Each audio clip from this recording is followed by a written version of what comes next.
Hello guys, stove వెలిగించి కడాయి పెట్టినాక oil వేసి చికెన్ కర్రీ చేస్తున్నా. ఉల్లిపాయ పచ్చిమిర్చి సన్నగా తరిగి వేసుకోవాలి. అందరికీ భోగి శుభాకాంక్షలు అండి.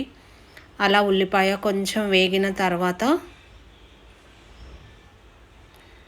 శుభ్రంగా కడిగి పెట్టుకున్న చికెన్ వేసుకోవాలి. చికెన్ కర్రీ వంట రాని వాళ్ళు కూడా ఈజీగా, బ్యాచిలర్ అయినా ఎవరైనా టేస్టీగా ఈజీగా వండేయచ్చు. చాలా కమ్మగా ఉంటుంది. రోటీ రైస్ తోటి వేడివేడిగా వేసుకొని తినమంటే. అలా చికెన్ కొంచెం కుక్ అయిన తర్వాత తగినంత ఉప్పు, పసుపు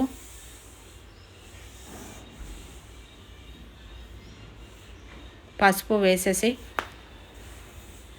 తగినంత కారం వేసుకోవాలి. మీకు స్పైసీ ఎక్కువ కావాలంటే 3 స్పూన్లు 3.5 వేసుకోండి. మాకు కొంచెం స్పైసీ తక్కువ కావాలి, అందుకే 2 గరిటెలు వేసాను. తర్వాత అల్లం పేస్టు 2 స్పూన్లు వేయాలి.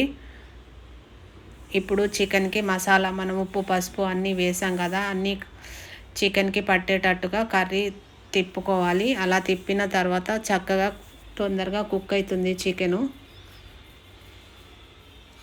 ఆ తర్వాత మీకు కొంచెం గ్రేవీ చిక్కగా కావాలంటే మీడియం సైజు 2 టమాటాలు సన్నగా తరిగి వేసేసుకోవాలి. టమాటా కుక్ అయ్యే వరకు మూత పెట్టేస్తే తర్వాత చక్కగా టమాటా కుక్ అయిపోతుంది. 1 లోట వాటర్ వేసి స్టవ్ హై ఫ్లేమ్లో పెట్టేస్తే గ్రేవీ చిక్కగా ఉడుకుతూ ఉంటుంది. చికెన్ ముక్కలు కూడా తొందరగా ఫాస్ట్గా కుక్ అయిపోతాయి. నా ఛానల్ చూస్తున్న వాళ్ళు లైక్, సబ్స్క్రైబ్ చేసి షేర్ వీడియో చేయండి. అండ్ మీరు మరింతగా సపోర్ట్ చేసి నా ఛానల్ పైకి వెళ్ళేలాగా చేయాలని కోరుకుంటున్నా. ఎమ్మి చికెన్ కూర రెడీ అయిపోయింది. బాయ్.